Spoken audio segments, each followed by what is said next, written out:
best communicators. And what he was able to do is take his time to curate a space, and instead of like doing the volume of rooms like you and I would do, like marathons, every day, or the room would last a week or some shit like that, Ned would be like, maybe once a week, maybe twice a week at the most, and he would put more thought into it. And because of that, I just feel like the quality of his rooms, I don't think there's ever been anybody that's had higher quality rooms than he has. That's my opinion. Cammie's an interesting one. She's somebody that would follow me, unfollow me, follow me, unfollow me, and then she, once Healthy Debates started like blowing up, then she was definitely following. And then we'd do the whole thing where we'd bring her on the stage and we'd give her a mod badge, and she'd just park there, probably not even listening to the app. But she did these rooms that she would open, and she'd be like, okay, guys, this room's only going to be open for 15 minutes. Let's say something positive. And I'd sit in there, and like people would go around the room saying the most fucking mundane shit. And then she'd just be like, okay, everybody, I'm gone. And then the room would be over. So my experience with her was that I thought she was a clout chaser. She did seem nice, and she actually has real world experience, which, that's something that most people on this app can't say. Like where she's done some cool shit. But the way that she engaged was definitely very clout chasing. That was at a time when they thought that, hey, as long as you have followers, somehow, some way, you're going to be able to monetize that. And like, I wouldn't say she was a grifter, because I don't know what her grift was, but she was definitely in it for the. Don't bring back that phrase, those clout chasing phrases. Oh, I hated that in season 2. I think it's interesting. I'm with you on there, 100%. The cloud chasing was so bizarre. And to JB's point earlier about all the grifters on here, I didn't realize like everyone and their mother in the kitchen sink were life coaches. Yeah, there are definitely those things. I will note like a couple of times that I've seen Eric Weinstein on the app, it was in Cammie's rooms. Eric Weinstein was a regular in Healthy Debates. He came to all the rooms. He would bop around all the time. Yeah, he was one of the 50 people that they made it. Or when you downloaded the app, here's the 50 people that you might want to follow, and then you could click one button and you're following him. And as a result, he had like 8 million followers or some shit like that. That's why when he would come in the room, like we used to refer to it as the Weinstein bump. Back at peak popularity, if he jumped in the room, you would get about 100, maybe 200 people, and if he jumped on the stage, you'd get about 800 people that would pile in. So like there was a huge jump when he would pop in. What was his deal again? Was he a big financial guy? What was he used to work for Teal,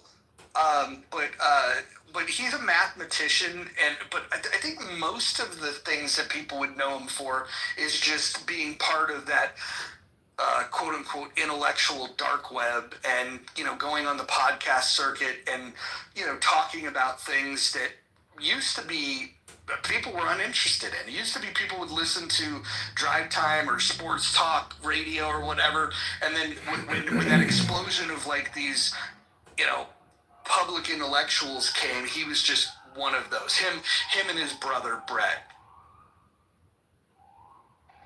He was also fun in the political spaces because he seemed to have a flair for it. He liked having the discussions, and he would stay for a while. I know a couple of times he parked up there for a couple hours, and I was like, Jesus, guy's great. Yeah, I saw him in a lot of the philosophy spaces. He definitely parked, but I don't see him anymore on this app. The last person that had much of an audience that would come to the room regularly and participate on the stage was Lex Friedman. He's probably the last of the celebrities that, if you want to call him that. He would sometimes randomly appear in Cammie's spaces. Lex just didn't like the recorded part. He did not want to be recorded. what Lex appreciated about What did he do? Lex Friedman's a podcaster. He's an engineer. He's if you listen to him, some people love him, some people hate him. He speaks very slowly, but he likes to get people on his podcast and get into some pretty deep conversations. He's had Elon on his podcast probably more than I don't think. You could probably add all of Elon's podcast appearances on other major podcasts together. Rogan's had it more. No, there's no way. No way. No way. Absolutely no way. As far as Brett Weinstein, yeah, he started a podcast called the Dark Horse Podcast that he does with his wife, who's also another professor. That's Brett's podcast, right? Yeah, Brett and his wife. Yeah. Brett kind of lost his mind over some of these things. Like, he wanted to start the Unity Party. That fizzled out, and then he went into like the claims that he made about COVID were pretty crazy. I think most people have kind of discredited Brett at this stage. Well, he knew it wasn't a wet market early on. His master's thesis was in bats, so some of it he wasn't totally wrong. I'm not defending him; he is crazy, but some of it in the beginning was interesting.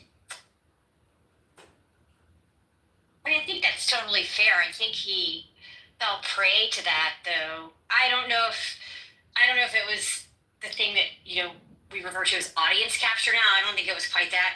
I'm not sure if it was he felt being in the spotlight for being,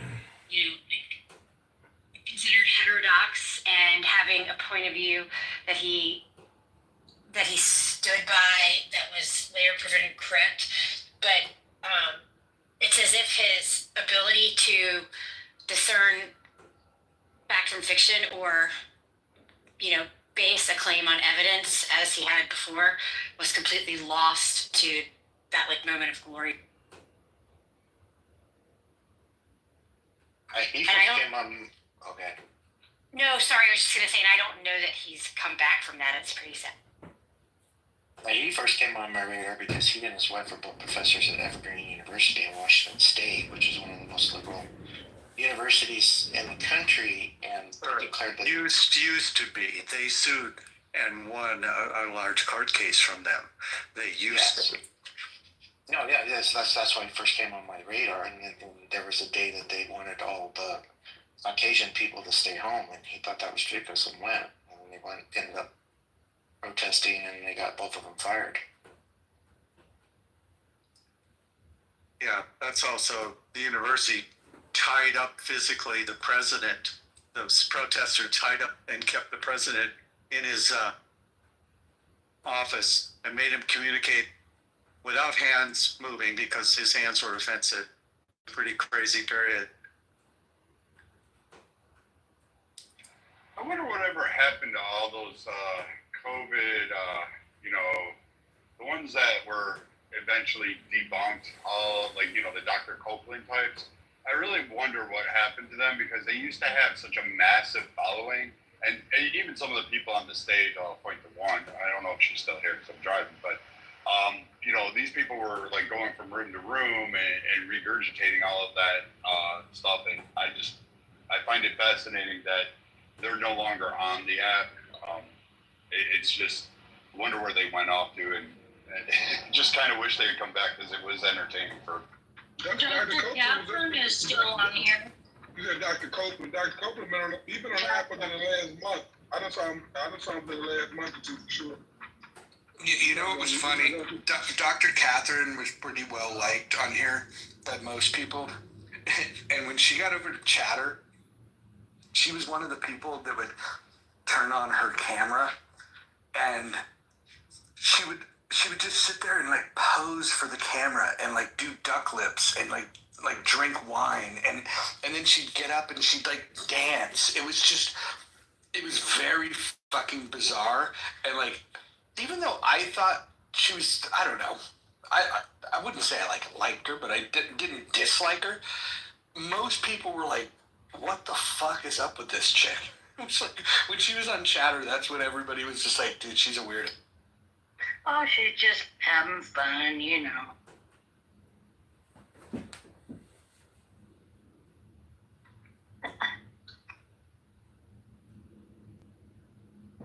One thing that I noticed, there's somebody on the stage and the profile, all I see is 18 plus NSFW. Not safe for work because his nipples are out. If you look at the picture.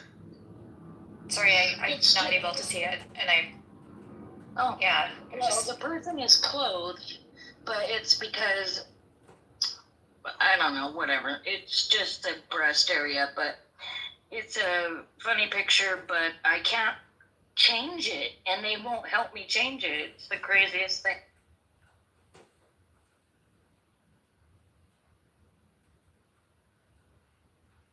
Dawn, are you on drugs? No. I don't do drugs, Roger. And I don't drink. No. I'm telling, why? Because I said they won't help me change my picture. And I have an Android. I don't have access to change this. Once you have an NSFW. No, your PTR had nothing to do with my question. Why? Because, well, I have had mouth surgery a few times. All right. Maybe it's the way I speak. Yeah. Yeah, I don't even know if I want to say this because there's no way this is going to come off and sound polite, and I don't mean to attack you. That's okay. Good. Okay, it sounds like you're either on drugs or you've had a stroke. That's what it sounds like. Oh my God, that's funny. I'm glad you told me. I'm glad you're honest. No, it's probably because of the mouth surgeries. That's what's going on.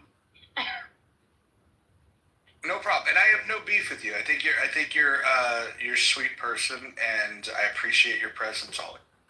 Oh, thanks, Roger.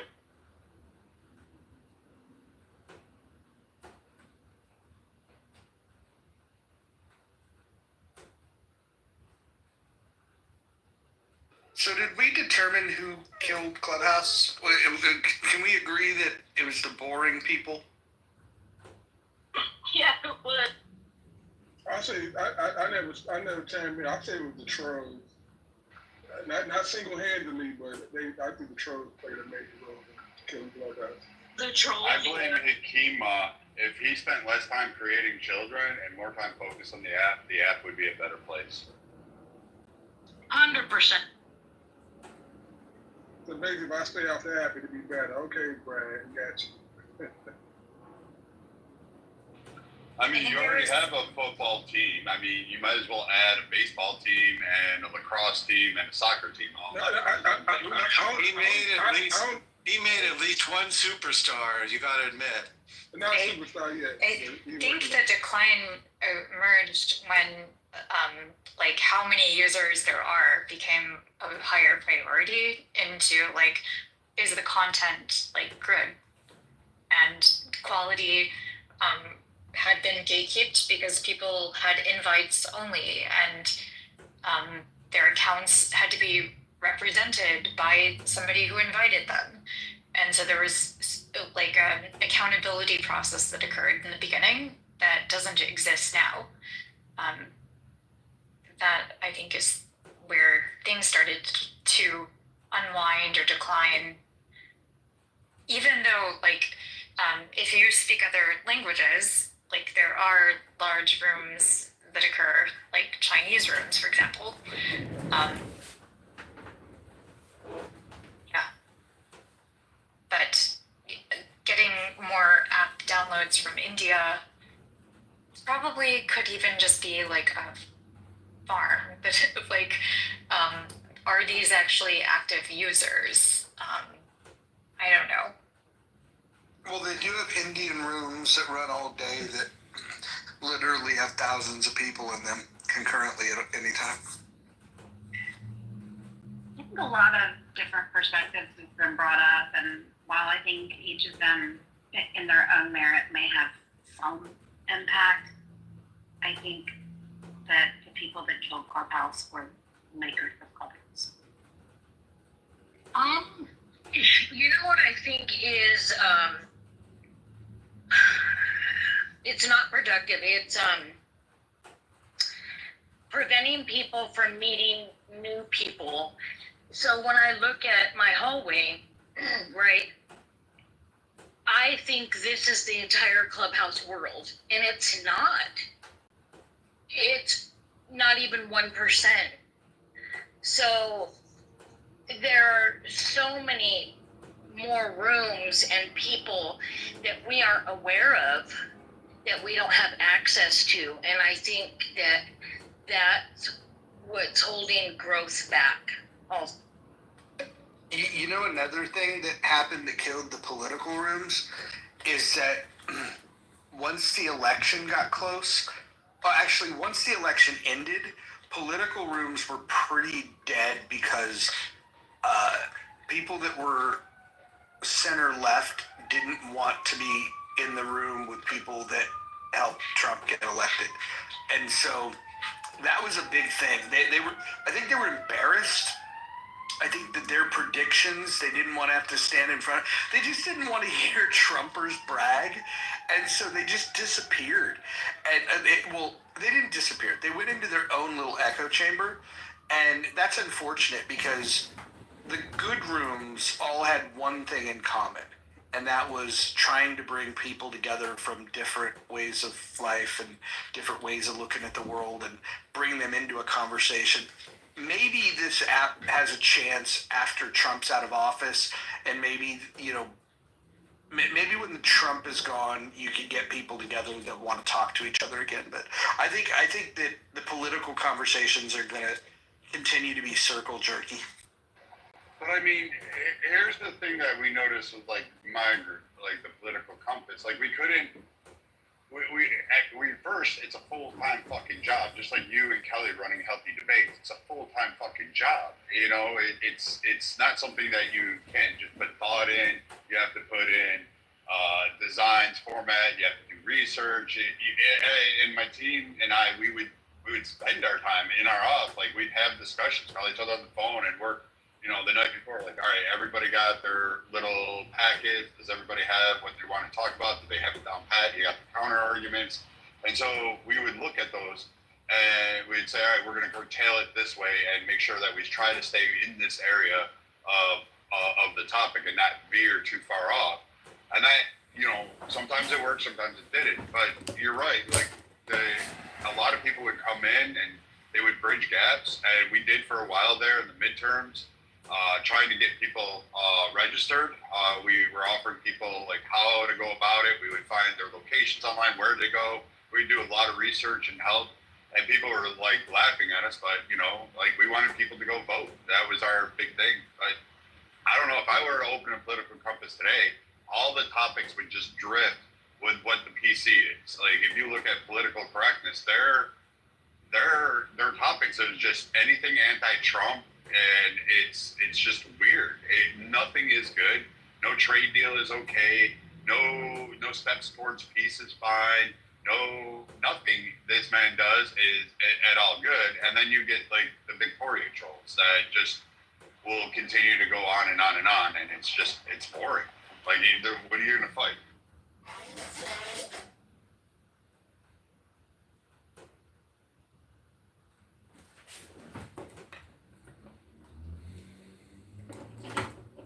I used to run like a Chinese idiom room, and with people that I fundamentally probably I wouldn't be in alignment with on a political basis. But we were able to host a room together, and we were able to bring in people like different world perspectives. And I think that's like what's unfortunately being lost. Like manners no longer exist. People think that it's acceptable to just insult individuals, and I've even found myself like doing that at times, and I like it's ridiculous. Like, so accountability requires that people actually buy in to something, and like, yeah, sorry, I just feel like I've learned so much about different people in society on this app, and I'm not like feeling very positive about it anymore.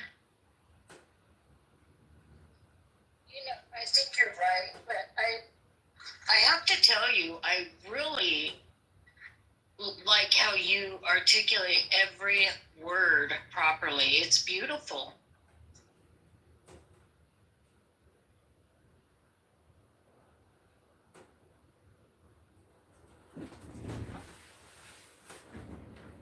You know what I'm noticing has decreased is the amount of people that want to come onto the stage and instead of make a point at all, they center their entire argument around the person that they're arguing with is a racist, and that they can just dismiss their entire point of view because of that. That has slowed down a lot, to be honest. Like, it's still there, Do you but think it's slowed. do you think, Roger, that it's truly slowed down?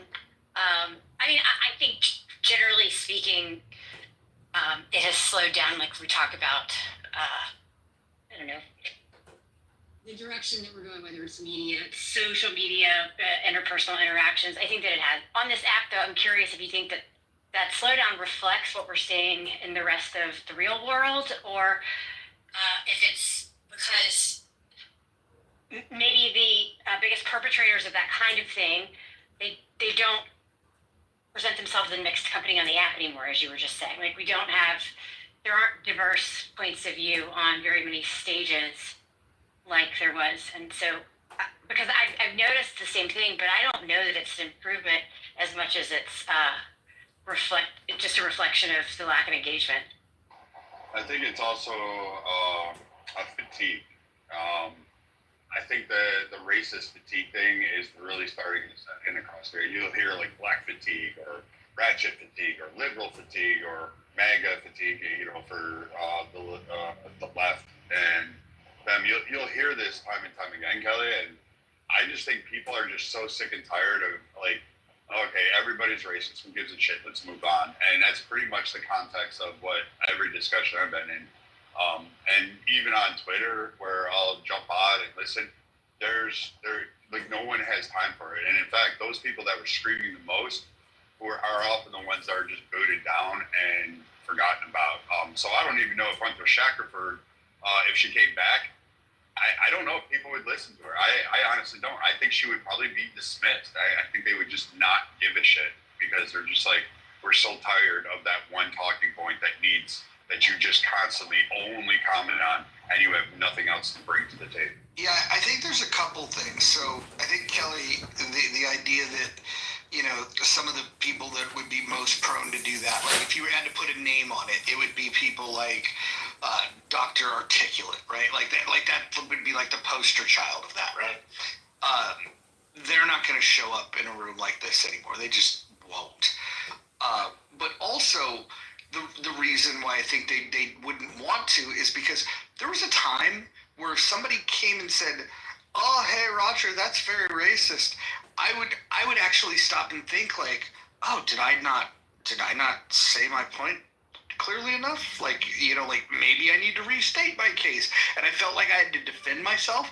Now I've realized Clubhouse has taught me that if you're called a racist, it's probably a positive thing, because the person that's arguing with you is such bad faith, and they're trying to dismiss your argument because they can't refute it.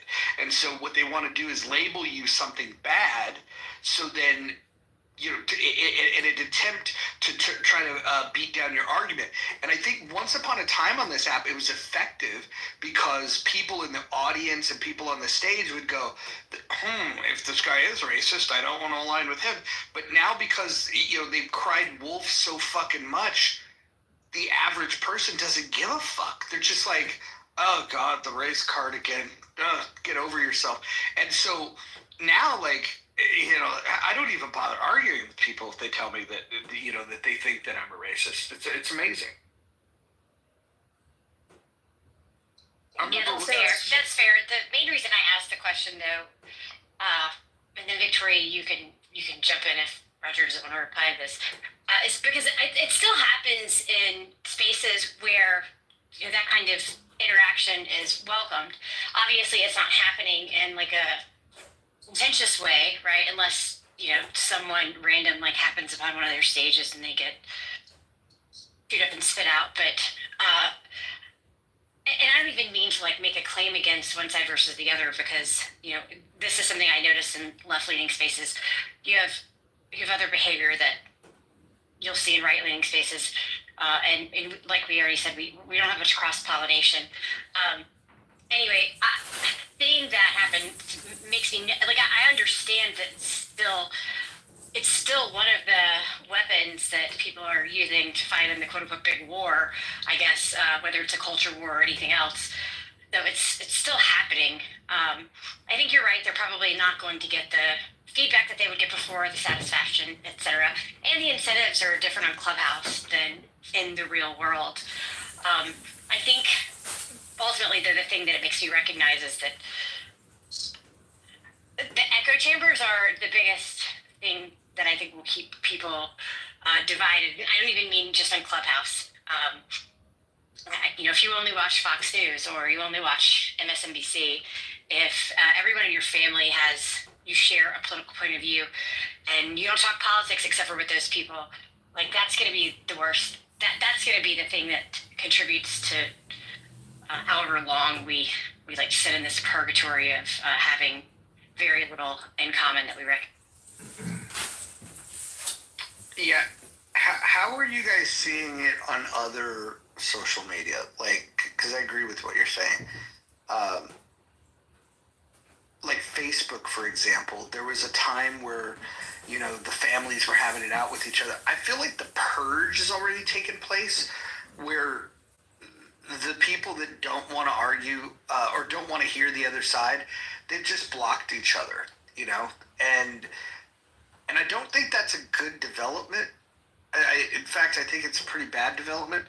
I think the way that we'll get past it is, I think when Trump is gone, I think there's going to be an effort, would be my guess, for people to lighten up.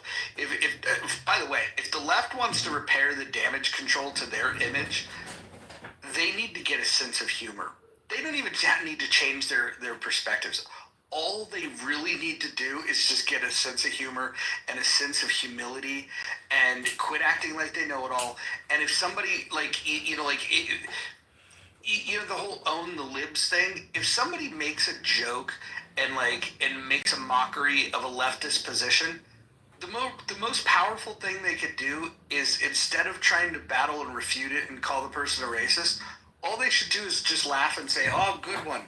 And that would completely nullify, the escalation of those tensions.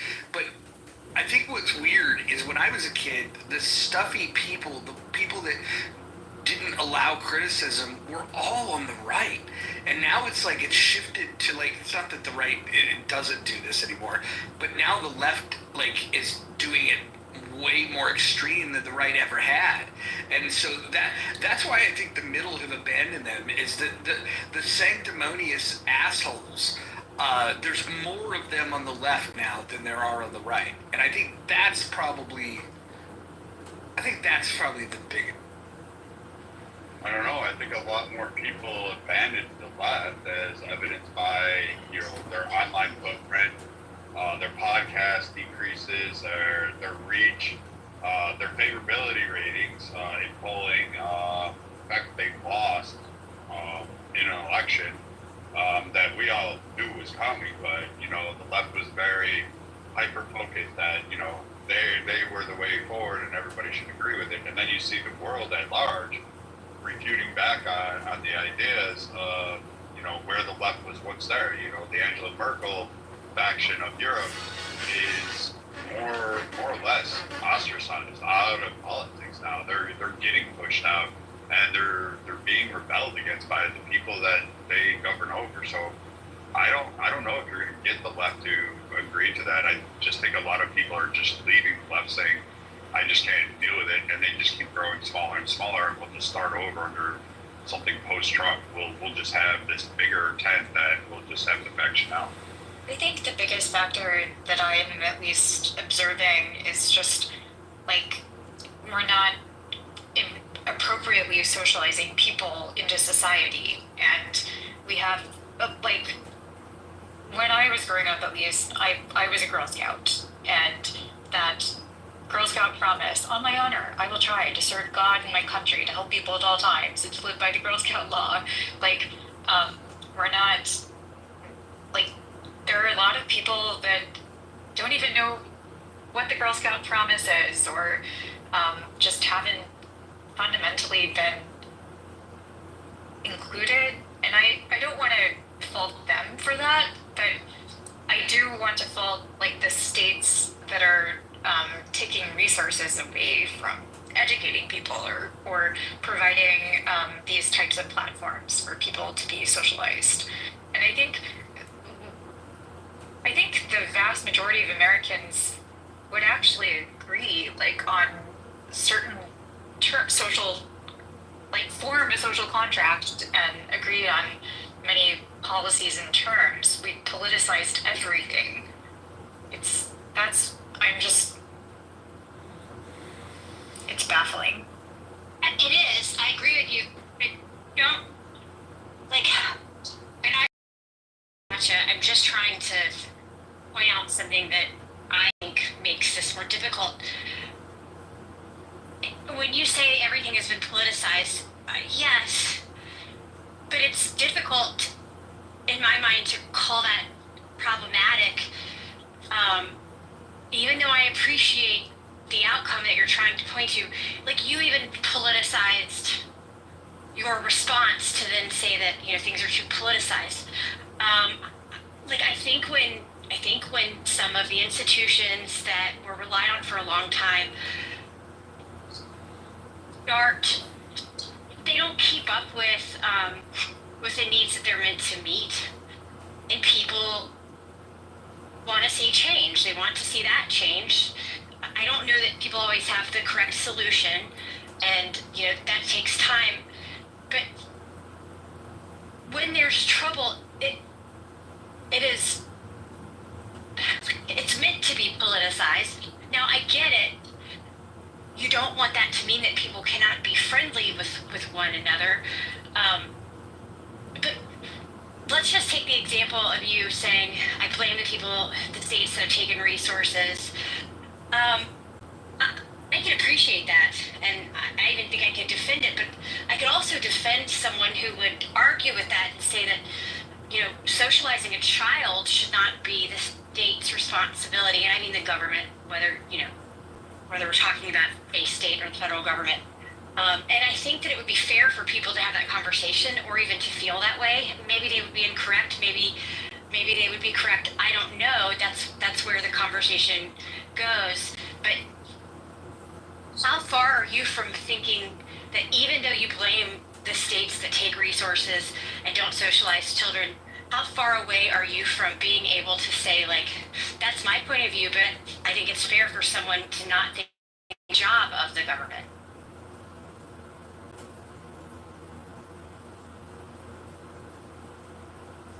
It's interesting you say that, because everyone's got an idea of a problem they want to solve, and the first thing that they talk about is the government's role in it, rather than even asking the question of, like, what is the government's role in this? So it's just, I don't know, it's gotten bizarre to me. We should focus our attention locally, in my opinion.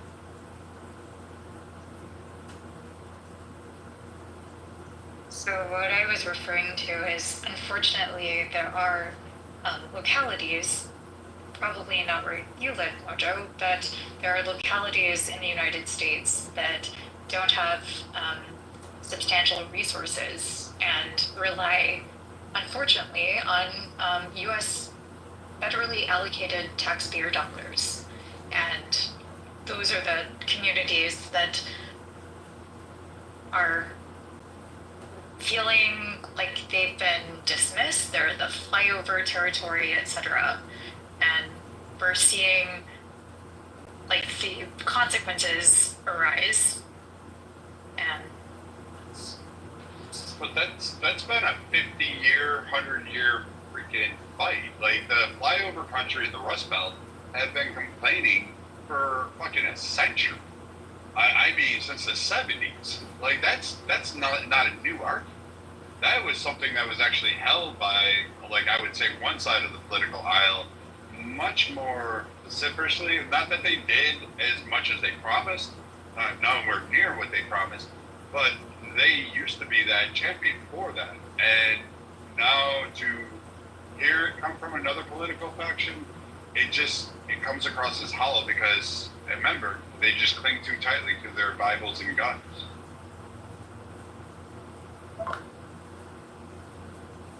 but I think you've actually just like illustrated my point, which is that I think there is like a centrist argument, or many people would probably just say, yes, we want children to be educated, we want them to be obedient, we want them to behave appropriately and socialize them into the world. I don't think anything that I'm saying should be controversial, but we're politicizing it because it's me who's saying it rather than you.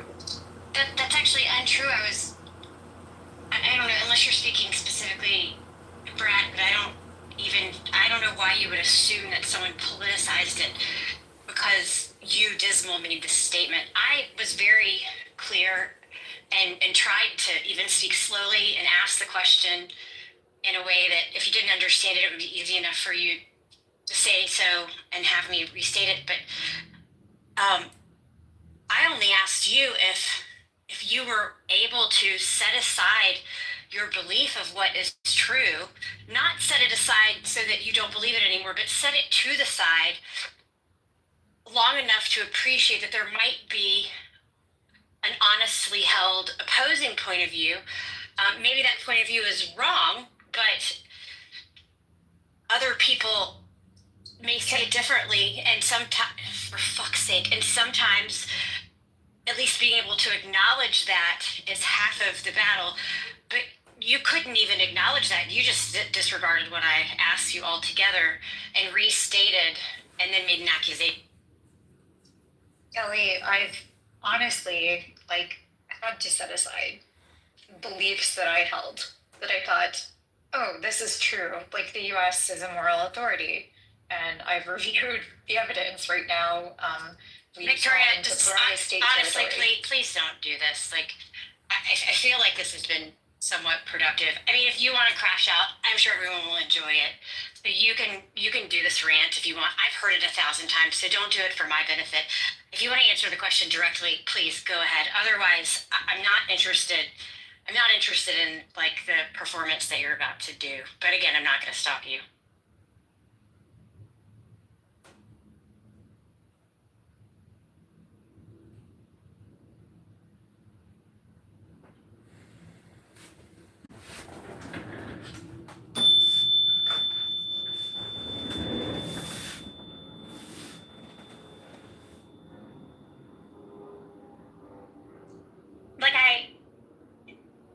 Like I do often in an exchange with you, and I hate that this is the fact because it didn't used to be. And as much as I disagree with so many positions that you hold, I have respect for why it is that you hold them, and I have a lot of respect for often how you've gotten to them, what informs them, all of that. The problem is that I don't think that this is intentional at all. I'm not sure what's causing it. Like I said, it's a more recent development. You either willfully or you're either willfully not acknowledging the communication coming from other people, or you're intentionally ignoring it, or you don't know that I don't really know what's causing it, but you're not actually engaging with anything other than your own point of view. And when you come up against somebody who just asks ask you if you're willing to do that, you just start restating more of your points of view. This is a thing that you've done on this stage today. You've done it a lot recently. I actually think that this is a huge problem. I don't know how to. I think it's a big problem on both sides, honestly, and I don't know how to get through to people that do this, where the only thing that they are holding on to in this like frantic way is what they believe to be true, and they're not going to have a discussion outside of re-announcing those things.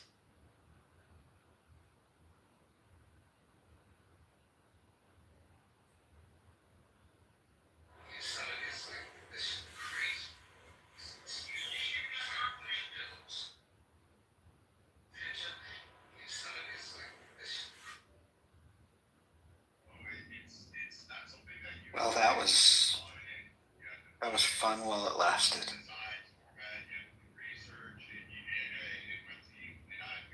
The original title of the room was talking about who ruined Clubhouse, and there was a conversation yesterday that Lou had on here, Lou Fax, about it was a Clubhouse reunion, and a lot of people joined that room. A lot of people joined his rooms frequently, but some people had returned that hadn't been on the app in a while, and then today Jonathan Bing felt the need to start a room saying Clubhouse reunion question mark, y'all are the ones that ruined Clubhouse. And so then that's why I opened the room of like, well, who did ruin Clubhouse?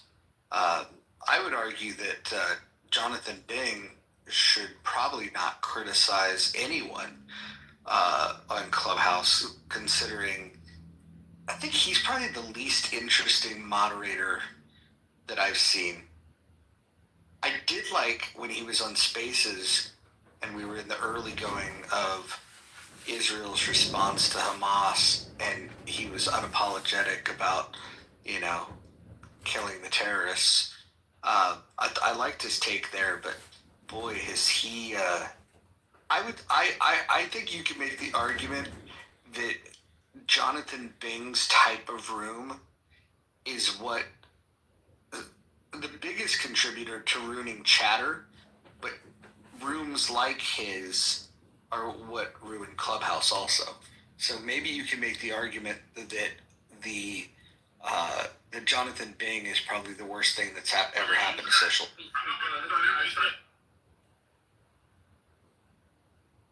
Are you just the Million Man Marathon guy? Well, Debate the News more, but he was a. Yeah, Million Marathon was Nelson. I thought Nelson did a good job. I think Jonathan Bing was always kind of like a sidekick. Like, he used to do real estate rooms with Jerry Malcolm, and Jerry Malcolm was the draw for that. When he was in Million Marathon, Nelson was the draw for that.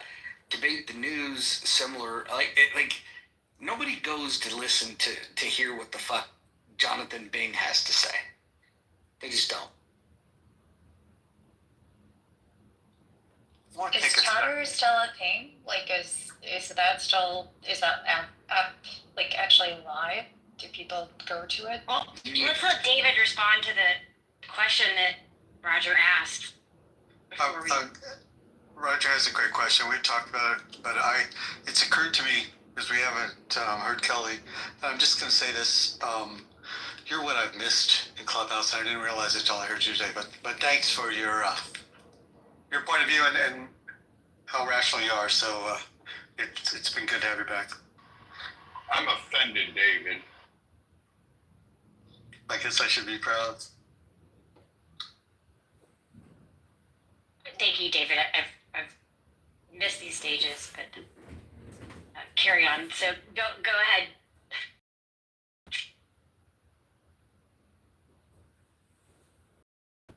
No, I was asking, is Chatter still like live? Is that something that people actually are actively on? Yes.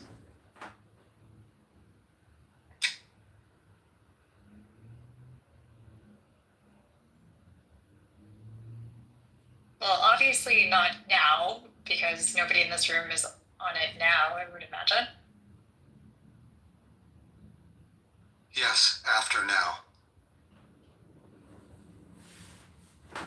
Yeah, I mean, they just released. I think within the last month they did a public release. They've been on beta this whole time. What are your thoughts on it? Like, is it? I'm going to respond about Jonathan being because this isn't this isn't like a chatter combo. Or we might go there, but I'm going to respond about being to Roger because it's more on the topic of what ruined it. Like Bing is a good soldier. Content-wise, though, without Nelson, it's difficult, man. And I need to hold that against Bing because when he's not being an asshole on purpose, and can you blame him for, I don't know, being a good soldier in that way? But when he is an asshole on purpose, it's really easy to say that like he is a fucking detriment to chatter. Yeah, he really fucking sucked on Clubhouse. And you're completely right. And I guess this depends on how you feel about the conflict in general. A really shining moment for him was on Spaces talking about that conflict. And I actually wonder if it's because he wasn't a soldier in that moment. He was actually, talking about something he believed in. Because he's even better in the real estate rooms than he is in the other ones. I don't know. Like, I know lots of people are clout chasers, and the ones that are good at it can. You believe that they give a shit about what they're talking about, even if it's something completely stupid. The ones that are bad can't convince you of that. And most people are just bad at pretending to give a shit about something. Most people are not naturally gifted salespeople. Interestingly enough, I guess that's how he's made his money. But he can't translate it into every topic.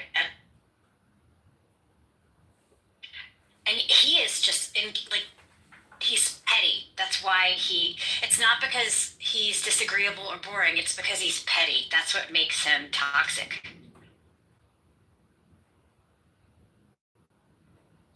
Yeah. From my optic, what I witnessed, at least with people that migrated to Chatter, was that it was like absorbing a number of people that I would label as trolls. And so I'm curious, how has that app performed?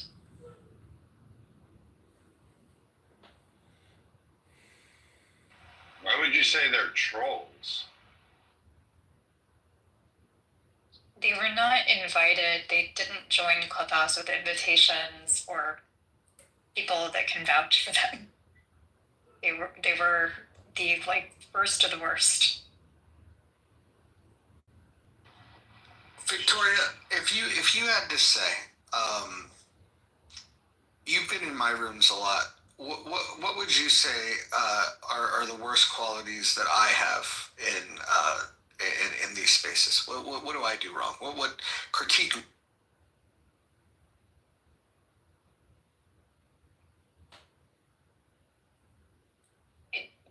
Do you really want honest feedback? Yeah. First of all? Yeah, that's what I'm asking for. Okay. I would say that you sometimes dominate discussions. You mute people or allow people to moderate that maybe aren't qualified to moderate, and so they mute people mid-sentence.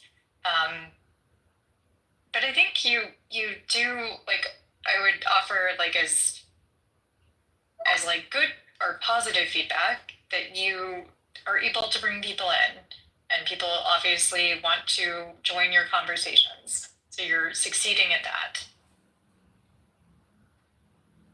Yeah, I think ideally less moderators are better. The only reason you don't have a mod badge is because you have a pink ticket. I've modded everybody else. I don't feel comfortable joining a club called In the Muff. It just it reads awkward to me. What do you mean? What does it mean to you? In the Muff, it's a place where we gather. We're in the Muff. When I read it, I didn't have that same observation. Oh, well, help me understand. Because I always look to improve. What did you read it as?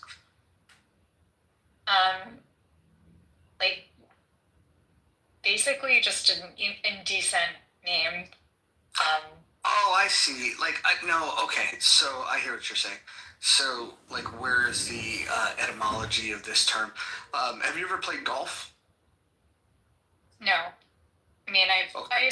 well, I guess I technically I have, but I'm not good at it. Okay, got it. Yeah, well, there's a term where, if the ball is in the muff, you got to play it from the muff.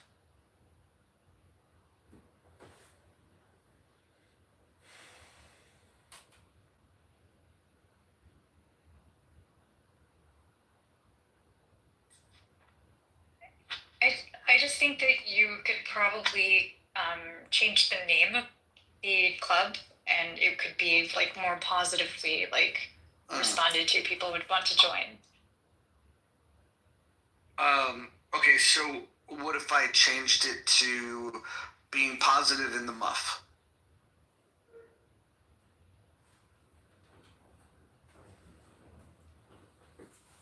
I mean, honestly, like it doesn't matter because, as you so rightly highlighted, the app is in decline, and people are only like seeing rooms based on who they follow. So the titles no longer matter, apparently. Yeah, well, I think they do. I mean, like, look, if you think that it would draw more people into a discussion if I changed the name of the house, I could be open to that type of feedback. It sounds like you read this to be something that I didn't intend it to. I read it to be pretty offensive, and that's okay. Like you have built a community of people that like you, and would you say you like me? I respect you, and I've already yes, we've hosted a room together previously. I mean, that's like almost the equivalent of going steady, I would say. I mean, that makes the name of the house seem more appropriate.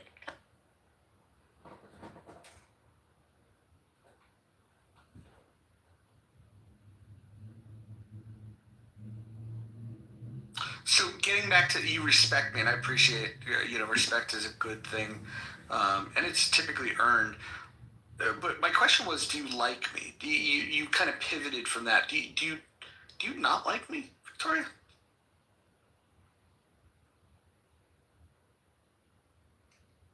Is this a serious question? It's a small room. I thought we were just I was asking for feedback, and so I'm just curious. Like it sounds almost as if you want to say that you don't like me, and I would welcome the feedback if that's true. Oh, are you on the phone? I see your phone emoji. Oh, there you go. Yeah, I would welcome your feedback, and if you don't like me, I'd love to understand the feedback of why. I'm in a growth phase of my life, and so if maybe you provide some feedback, maybe I can make some changes, and who knows, next, maybe it'll lead to you liking me more.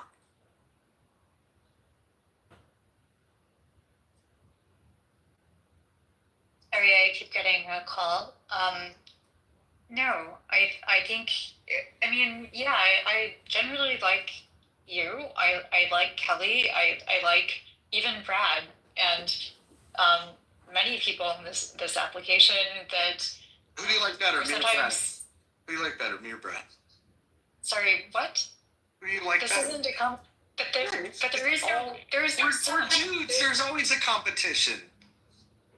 There is no competition here. There definitely is. Liking people. Alright.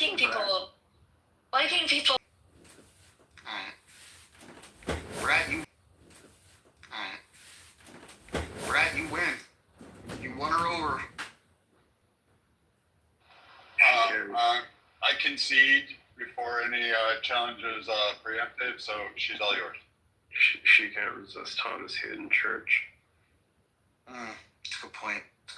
Victoria, for the record, I like you.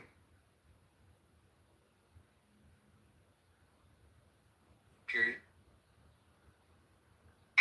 going steady after this? I don't know. This sounds like she's breaking up with me. But there's a new word, Roger, called exclusive. You don't have to be steady, but you can be exclusive. Can we be situational?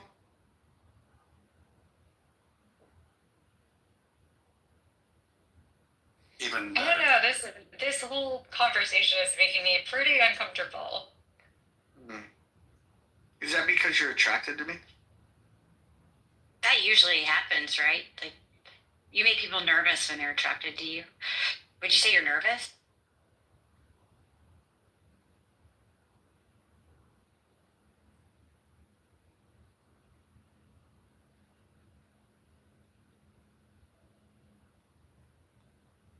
Well, we know she's not attracted to me, Roger, so I think you're going to win out on this one. Her palms might be sweaty right now, and she's having problems on mute.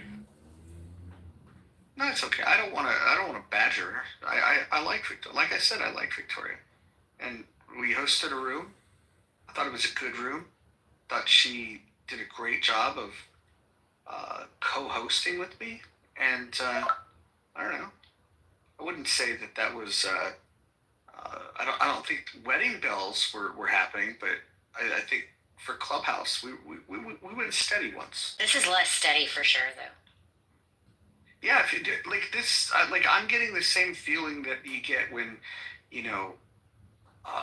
the breakup is imminent. I don't feel like we broke up quite yet, but I feel like she's looking around. Is this like your second longest relationship on Clubhouse here that you've had, or situational shit, if you want to? I don't know, man. The one that I've had with Monica has been like off and on for like 4 years, so that one's been. That's been my go-to.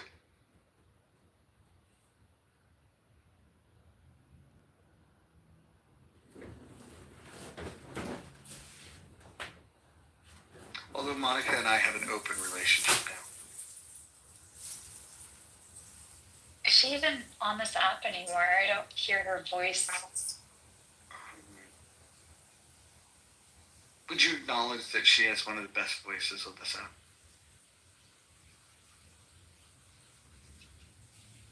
Vocal fry is all I can say.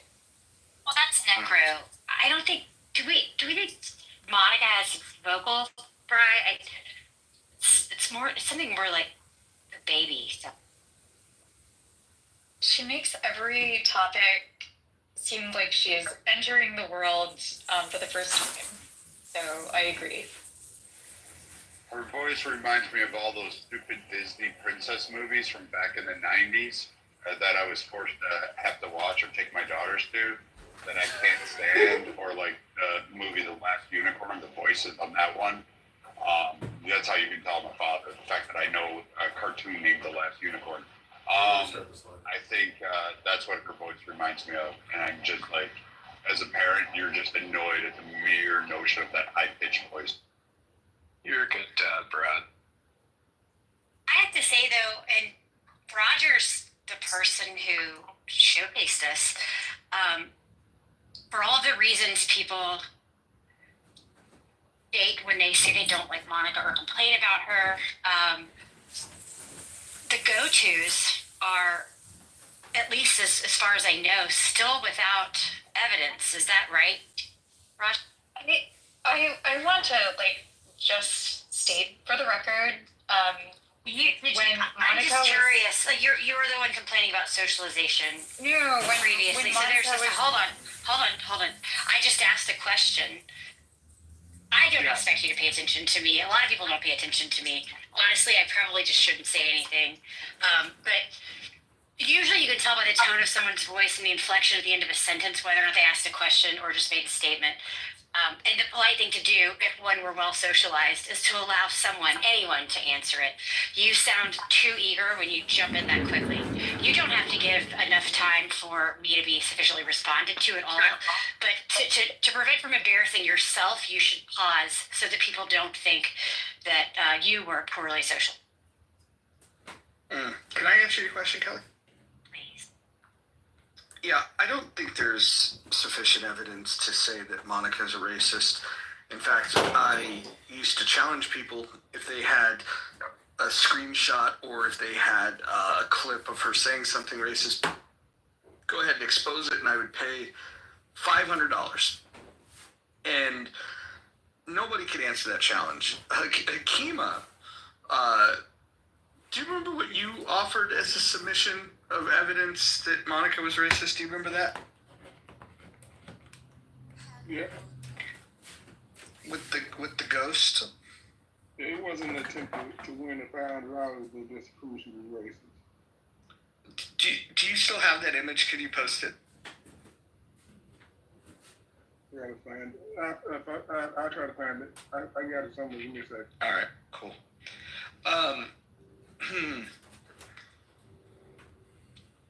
But I don't want to continue talking about Monica. I don't want to make Victoria uncomfortable. And me talking about other women, considering that we were going steady on the clubhouse. I don't want to be respectful. I just wanted to go on record stating that I don't like Monica. I don't like her ideas. I don't think she has great things to say in general. However, when her account was eliminated, I still defended that Clubhouse bring her back. I thought that was wrong. I think if you disagree with somebody, you don't just eliminate them. You don't just block people. And I think that's where society is like breaking apart from my perspective. Wait a minute, you just stated that Clubhouse needed to remove people, that you wanted it back to invite only, and that you wanted other voices to be silent, particularly those that disagreed with your viewpoints. Earlier, I'm a bit confused by your two statements now. But Clubhouse is open to everyone, and I don't think Monica is a troll, for example. I think some of her arguments are probably not well thought through, but I don't fault her for that. What I was referring to by the opening of Clubhouse was the invitation to trolls, essentially. There are a lot of people that have multiple accounts. There are people, including in this room right now. I think Anon with the clown is Edmonds, for example. That guy, I would definitely ask to leave if I were hosting a dinner. Hold on. Nope, I've got it on good authority that Anon with the fingernail polish at the very bottom is Edmund. Okay, well, whatever the case, yeah. So these gentlemen, not gentle, not men, arguably. I don't want them in this app. Why? I don't think they contribute value. Why? Because I think Edmund is actually quite intelligent. I think he can articulate a position. I think he does. Has he ever actually been on a stage? Yes. I have never heard this. Last night he was on the stage. We were talking about his campaign. He's running for Congress. We talked about my disapproval of him recording rooms back when the app didn't have this anonymous feature, but I've acquiesced because the app itself has basically said that Edmund is one. Because as you pointed out, he's in the room. You were wrong about which account, but that's irrelevant. He's here. He's streaming the room as we're speaking. And the thing is there's nothing I can do about it. Once upon a time, if I would have identified his account, knowing that we were streaming, I could remove him from the room. And we had a lengthy conversation, hours last night, talking about the pros and cons of that. And, people made points about their privacy and, whether they consent to be recorded or streamed. And all of those things are moot points at this point because the app itself has said that not only are they not going to stop them, they're not going to give me the tools to do anything about it. And so we just have to live within the confines of the world that we live in. And so the reality is he can stream the rooms and we could then make a choice knowing that he's going to be in here to either not join the room, maybe not use the app at all. We could show up in the room and not talk. We can listen. Or maybe we modify the kind of things that we talk about. But the option that we don't have is removing him from the room. So we just have to accept that, and then we have to modify our behavior based on our own comfort level. See, I think that's where we potentially approach the world differently. I don't approve of garbage communities, and this is a communal space. Like Haiti? And sorry? You said you don't approve of garbage communities, and I said like Haiti? I just don't think that the world deserves to live in garbage. And That's like we need Haiti? to always constantly look at improving. If we see a problem with the, I don't know, with the individuals that are here, like, that's why there are prisons, that's why there are insane asylums. And maybe he belongs there, but certainly not contributing Are his you a garbage. clinician? Do you diagnose somebody from Clubhouse? I mean, we had a lot of people that were, quote, life coaches and therapists and, you know, multiple alphabets after their name, and they were like very quick to diagnose people. But are you a clinician that's able to make that determination? Before you answer that, Victor, let me, and actually go ahead and answer that, and then I have a question for you, or actually a comment, not even a question. Go ahead, answer, Brett.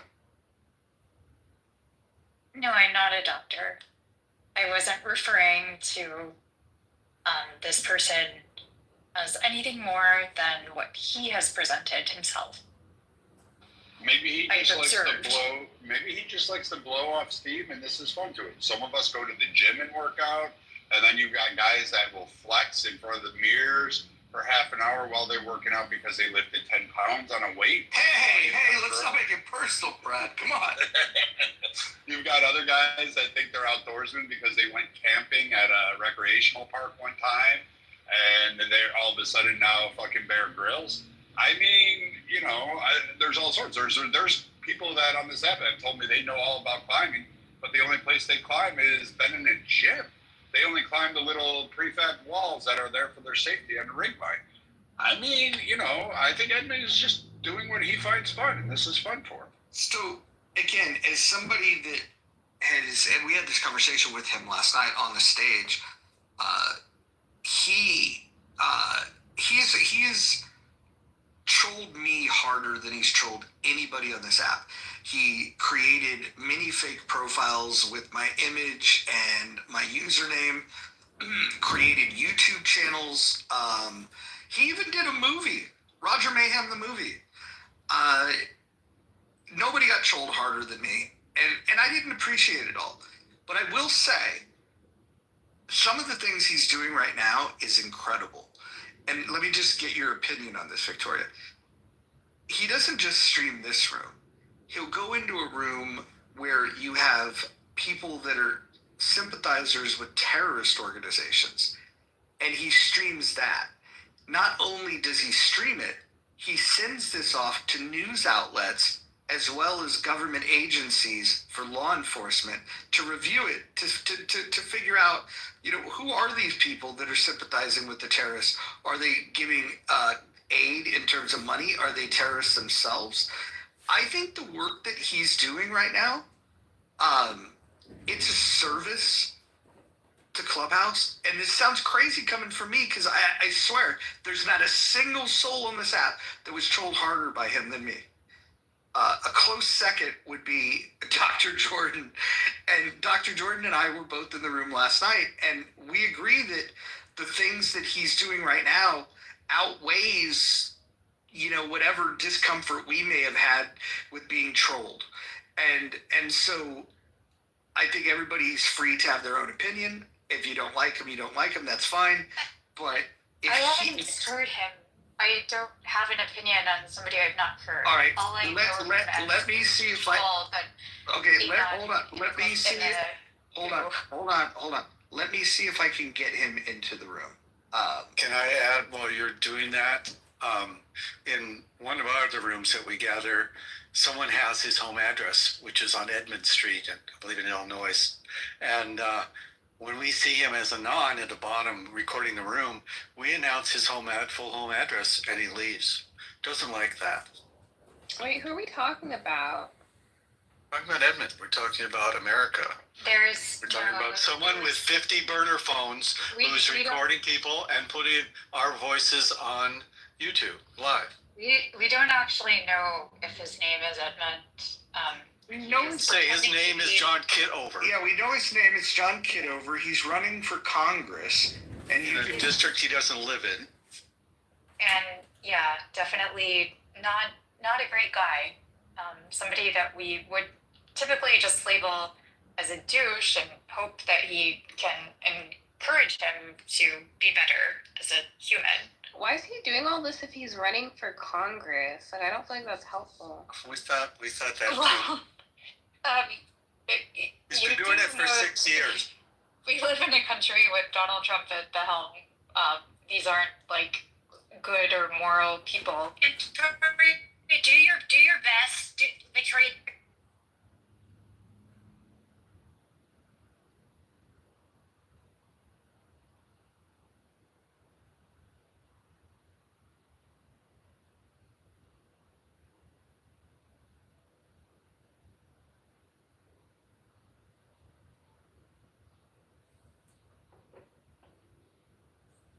Kelly, you were kind of in the pipes there, as they say.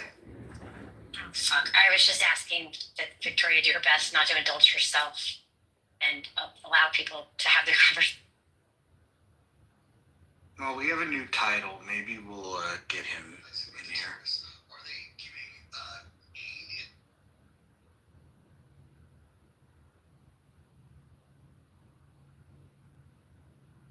Y'all said he's from Michigan? No, he's from Chicago. Chicago. So, my request to him was to make the videos that he uploads onto YouTube more easily searchable in ways that we could find relevant content, because he streams this room, which this room's boring as fuck. We all know that. Like, I mean, we like each other, but at the end of the day, there's nothing too sensational going on in here. But in the lefty rooms, they're like talking all kinds of crazy shit. I think the fact that he's got a video repository that sits in the cloud and on YouTube that we could go access, if we were smart, we would just simply, if he would make it more easily searchable, we could go find the most detestable things that people are saying elsewhere on this app, and then we could play those clips, then talk about those clips.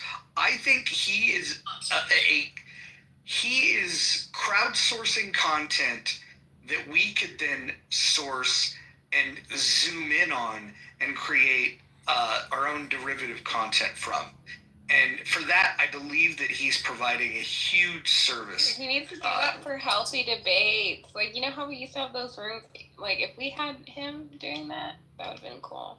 For sure. But but does he do it to, like, what is he doing it for? Like, have y'all ever, like, asked him, like, why does he do it? He's a comedian and an artist is his words on it. I just think it's just a little weird. I don't know. That's fine. It's incredibly weird, but also I still haven't heard his voice at all, like in any of the spaces I've been in. So great that you had an opportunity to meet him and quote unquote vet him, but from my perspective, this is just some like weird troll in his mother's basement. It's like the incel community. running for Congress.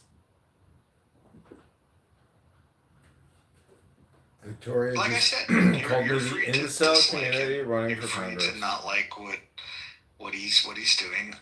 All I'm suggesting is that now that Clubhouse has made it clear that they condone this type of thing, we just have to get used to it. And I think that part of adapting to that is to figure out, okay, if it's inevitable that it's going to be done, how do we work together to make it better? Maybe if somebody started crashing out really hard here, it would be really nice to have like a bat signal to be like, dude, where the fuck is your phone?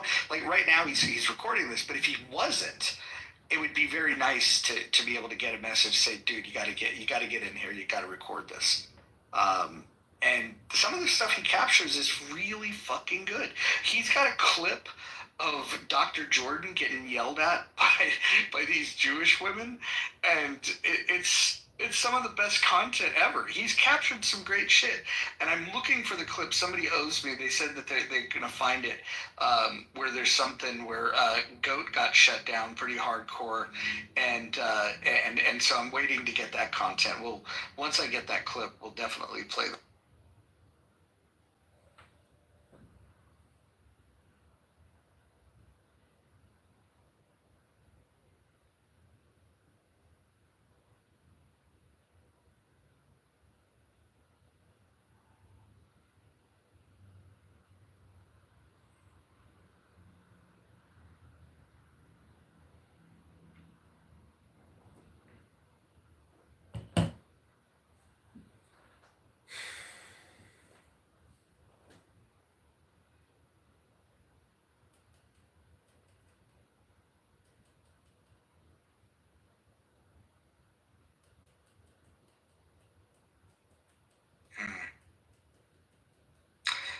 Hakima, thanks for changing your PTR. The PTR that Hakima has is the image that he says serves as evidence that Miss Monica is a racist. I look at this picture and I think it's cute. It's clearly a ghost, and it's it's Boo sheet. Boo is a thing that ghosts do. They scare people. So When did trolling people become like an entrepreneurial? I have no idea why. Why is this? Why are these the values that we would want to instill? Are you trolling us though? I'm curious. Like I feel like this could be a troll. So is this like performance art? Why? Okay. Why do we want to dehumanize people? Like, I literally, when Monica was banned. Why don't you want to allow people to finish a sentence, but B, like, reply to that sentence maybe? Like, why is it that, like, your direction in the conversation, which is, I mean, it's fine, whatever, but it's not what other people want to say.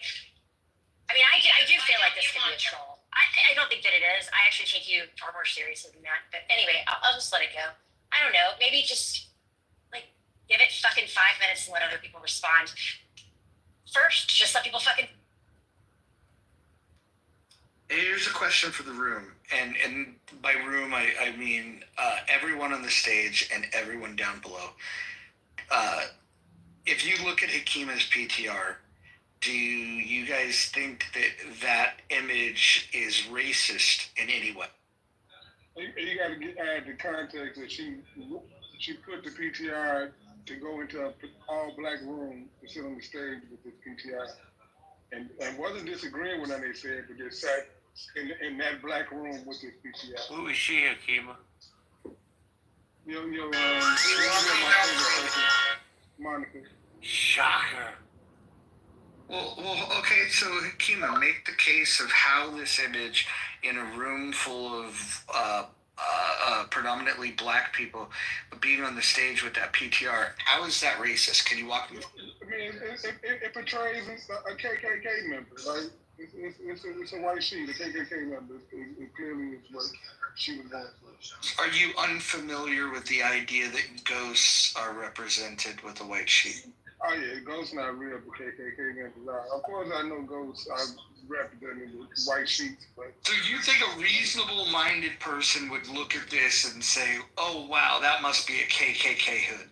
Yeah, when you add the context of Monica and what she's known for, how she trolls and she's in the all-black room, you put all. Wait, what is she known for?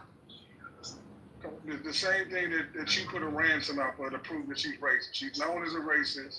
No one, I mean, No, she's falsely accused of being a racist. So you say some people it's clear to. Like, Right. And then the submission of evidence is this PTR of yours, which is why I say it's bullshit. Or shall I say? Yes. Damn, Kelly, you're too. We have to disagree to disagree. It's all good. All right, well, let's put it in the chat then. It's really shameful. Hold on. Not funny. Hold on. You'll get a chance to respond. Put a 1 in the chat if you think that Hakima's PTR is racist. Put a 1 in the chat if it's racist. Put a 2 in the chat if you think that that's absurd. I also wouldn't want to assign it to Hakima, who I think disagrees with it. And so saying, is his PTR racist is also problematic. I think lots of people in this room, maybe a stranger to all of us, but the assumption is that we're not retarded, Victoria, so I think that we get that. So JB, you put a 1. So walk me through the PTR that Hakima has and tell me why you think that PTR is racist. Honestly, well, I hate Monica, so anything associated with her is racist. I lend this to her.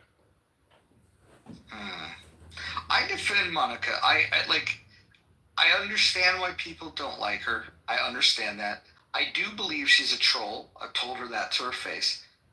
But I absolutely disagree that she's a racist.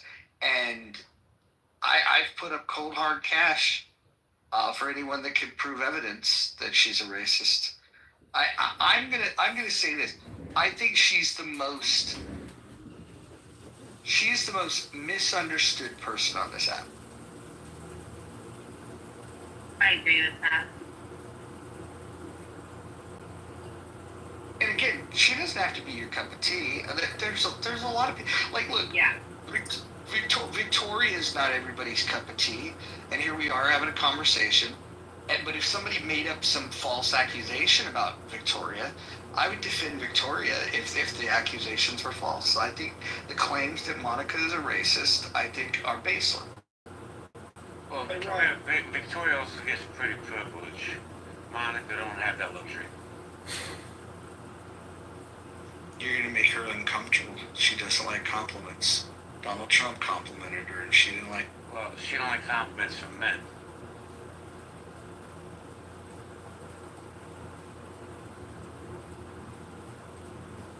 And Rod, you say Monica is misunderstood. So what is she? Like, she's not a racist. Like, people that misunderstand her. I think... What is she then? Like, Happy to explain. I think she's bored. I think she's lonely. I think she's a troll. But I also think she's highly intelligent. Not borderline, but highly intelligent. And I think that she knows how to get a reaction out of people. And she enjoys doing that. Hence the troll label.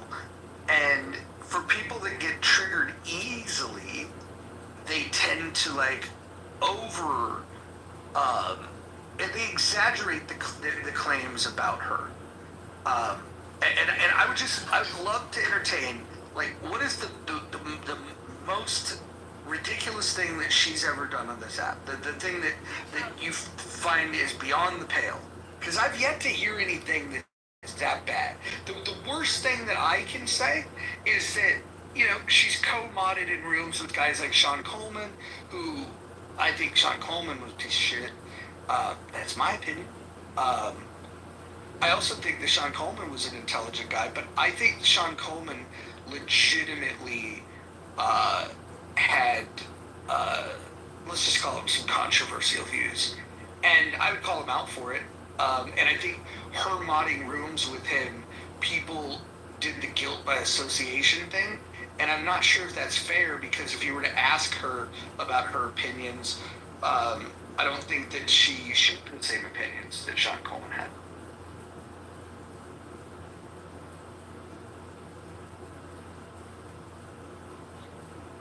Can be very quirky. You know, Monica, Ann, and myself have had this very weird dichotomy of our friends. We have been friends, we have been enemies, we have been frenemies, and we have been friends again.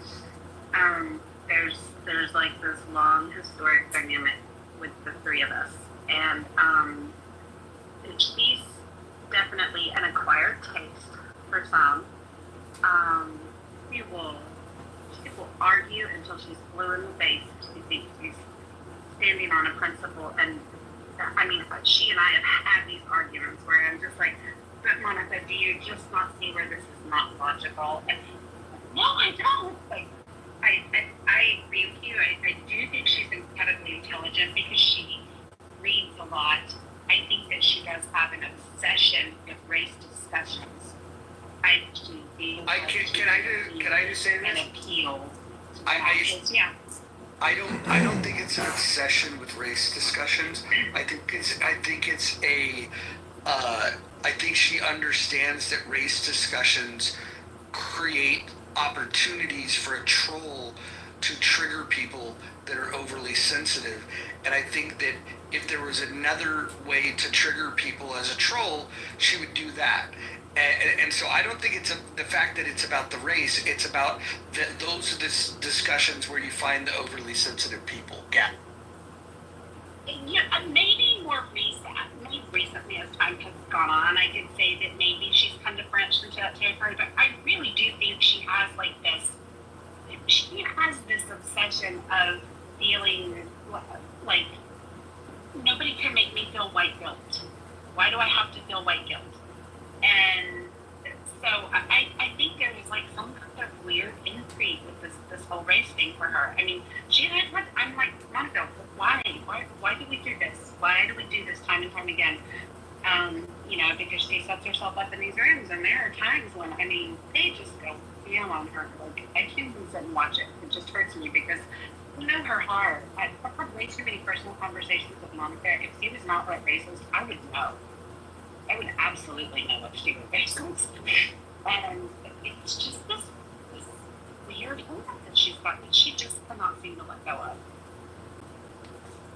Now, I think a more fair criticism of her would be, why would you want to troll people in a conversation about race if you're not a racist?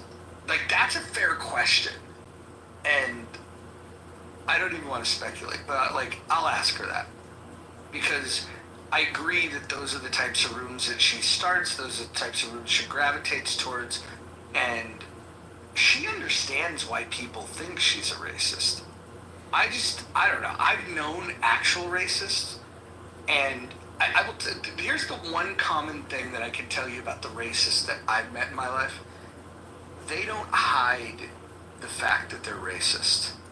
The racists that I've met, it's not that I don't believe that covert racism can exist, but if somebody is really a racist, they want to share. They want to share their opinion. They want to try to convince you that that they're right, and they're very unapologetic about it. I do see ways where people could be covertly racist. Like if somebody was a hiring manager and didn't like particular people for some reason, I could see them being more covert about it. Or covert racism could pop up if you were the person that was like selling a home or renting a home. I think those are things where covert racism pops up. I don't think covert racism is a thing on social media, especially for trolls. I don't think that's a thing.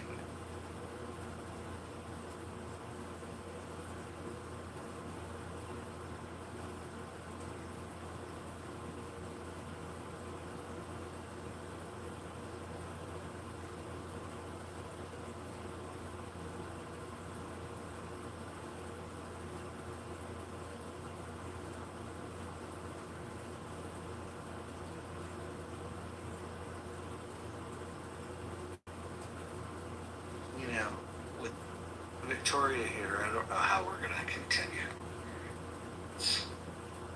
We need Victoria.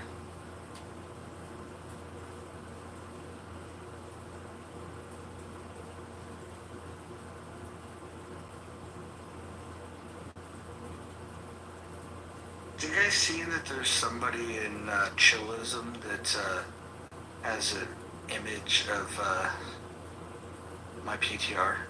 They've taken it on. Do any of you go into Chillism? Anyone? Brad, I know you go there. Occasionally. Yeah, I go in there. Yeah, there's somebody named Nathan that is using my image as his PTR. I think he got upset because he's got a crush on Monica, and he found out that Monica likes me more than she likes him. So I think now he's upset. Yeah, Chillism, that's his house. Wait a minute, I'm going into the... He has your PTR right now? I'm going into the hallway to see. That's craziness.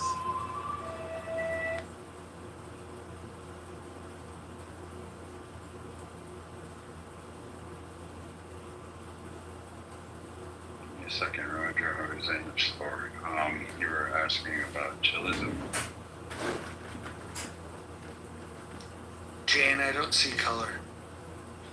Wait, Roger, were you asking about Chillism? Because I was in a store for a door store. I was looking for some men. But you're asking about Nathan having your PTR? Yes. Yeah, it looks like you're emulated. I think he's a bit butthurt by you for calling out his room. And I was going to suggest to him today that if he felt that way, he should challenge you to a debate or have a discussion on stage in one of the rooms. And he seems to think that he's got the better moderator picture. I don't know. He's got an ego a bit, but he's a good lad. He's a little troll. He trolls a lot too. So I think it would be fair. It'd be interesting to have a debate between the two of you. On what? What's a topic that he like? I've never heard him like. Philosophy seems to be his main crux. He's a clubhouse philosopher. That makes sense. In that room, there was a discussion about Hegel. Did I tell you guys this one? Stop me if you've heard this. Yes, I've heard it. Yeah, I was there with you. Okay. I won't